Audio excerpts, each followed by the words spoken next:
Okay, so this is the learning frame for Great Expectations, which I saw low-key opening weekend, but I never got around to making the video until now. But that does not discount from the fact that I loved this production like a lot. It was inspiring and life-changing and beautiful in all the best ways. So let's jump in. While viewing, did I experience the invisible? How was Holy Theater present? Literally while watching, especially knowing that Alex directed it, I was like seeing all the stuff that we'd worked on, but especially Holy Theater, because there was just like, same with, it was also like a utopian performance too, but there was just these transcendent moments during the show. And I think the main thing was that the concept was so well executed that all of the beats just like hit so hard close to home. Like the whole, for example, the writing on the ground, like when he writes Estella's name over and over and over again when his family is celebrating, it just like breaks your heart, because you are seeing that he's telling his story and it's his own stream of consciousness through this writing, and so it just describes his mental state so well. And then obviously at the end, when Pip's name is written down, it's just so powerful. And so I think that was one way that it was exemplified, Holy Theater, I mean. And in addition, just like Pip's whole journey and growth it's just like wrapped in a little bow for you, and then it's like a present, then you take the present and then you cry because it's so beautiful. And that's because of the actors' performances. I loved the fabric set, which made it feel like a memory because it was like half, you could see through it, and then you have all these lifts and it feels like otherworldly but so truthful and honest. Basically, a lot of things created that experience for me, but literally watching it, I was going, this is Holy Theater. I am being changed by what I'm watching. So yeah. Number 2, how is this work in conversation? Actually, I don't want to do that one. I have 6 questions on here. I want to do the other ones more.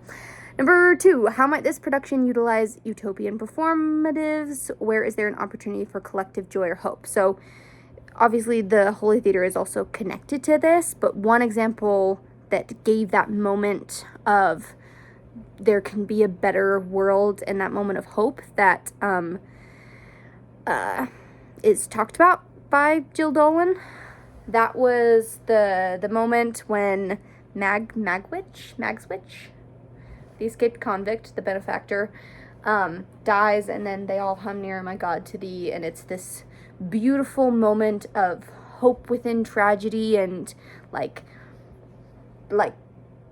the gospel and Christ is so in the center and makes that possible, and that came across to the audience, to me, very clearly because of, this light in the corner. He's walking towards the light. Near my God to thee, he's getting closer to God, and that's kind of a promise that is the plan, and that's what's going to happen, and just makes you so happy and wonderful even through, and it's because of the devastation that Pip has that makes it so powerful, because this death is so sad and awful, and Pip is such a changed man because of Mags, the guy, and so you see him just devastated, but then you see the plan and that it's all going to be okay. It just, I've been thinking about it after I've watched it. So good. Okay, next. How might the historical, social, and political context of the original creation have impacted its story? For this purposes, and how does this enrich its messages? For this purposes, I'm obviously talking about the original book when it was published, which was published in the time period of where this is set. So you have, Victorian England and Victorian social systems. So you have, these lower class, working class tradespeople, blacksmiths, the cobblers, etc., which is like what Joe is and where Pip's humble origins come from. And then you have this high society where the rules are different and they are not accepting of other groups. That is clearly emphasized in this piece. And knowing that it came out when it did, you can almost see Dickens criticizing the social classism. Like Pip, despite all of his work, can't escape. He's always Pip. They talk about how you'll always be called Pip. That's your name, because it is. But that also can symbolize, his origins and where he wants to be and where he is will never line up because Pip comes from a lower social class.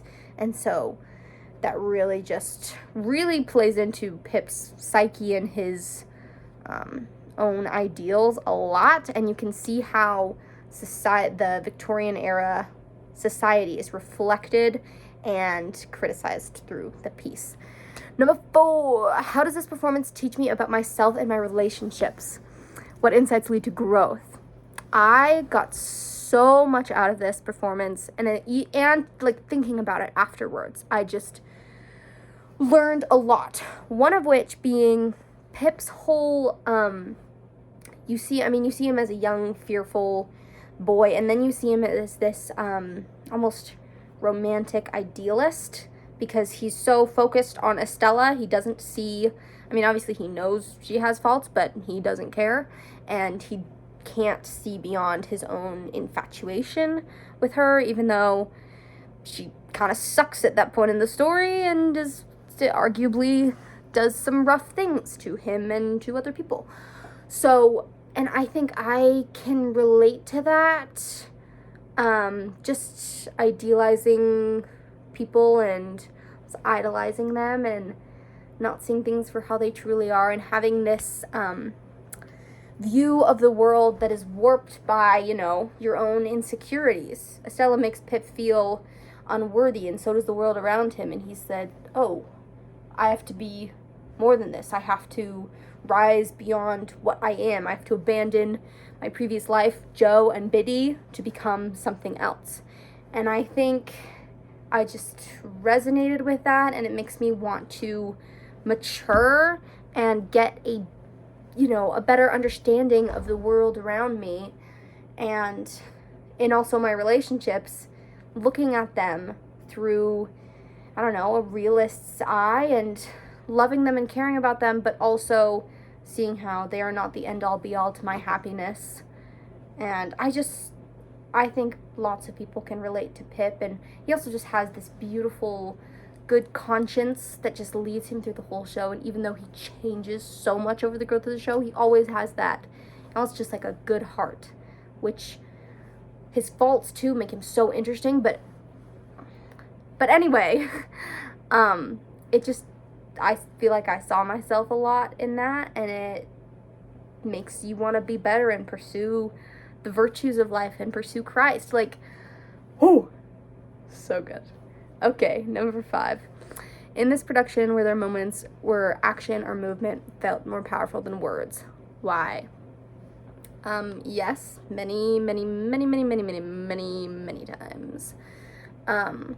The show is interesting because while there's a lot of tragedy and dramatic elements, it's really funny. So, like, there's a lot of tone shifts, but every time you really come down to earth almost, let me get specific here with these moments. There's one moment where it's early on in the show, but Mrs. Havisham gives Estella this necklace, and it represents, her goals and her trying to push her own goals through Estella and, get her whole revenge on men thing. But she, steps out of her chair and lets Estella sit in there. And for some reason, I think it's because of my own personal experiences, this felt like, even though Mrs. Havisham and Estella have, their faults, and maybe some things are a little bit, that's not very moral, she has genuine love for her. And it's just like a little domestic scene, even when she, touches her hair. I just got the familial love, and that is something that could not be expressed through the archive, to reference Dan Taylor. I wouldn't have gotten that while reading the script, to feel, and I think I would have written off Estella and Mrs. Havisham, maybe even Mrs. Havisham, maybe is, they're without, I wouldn't have gotten that full relationship.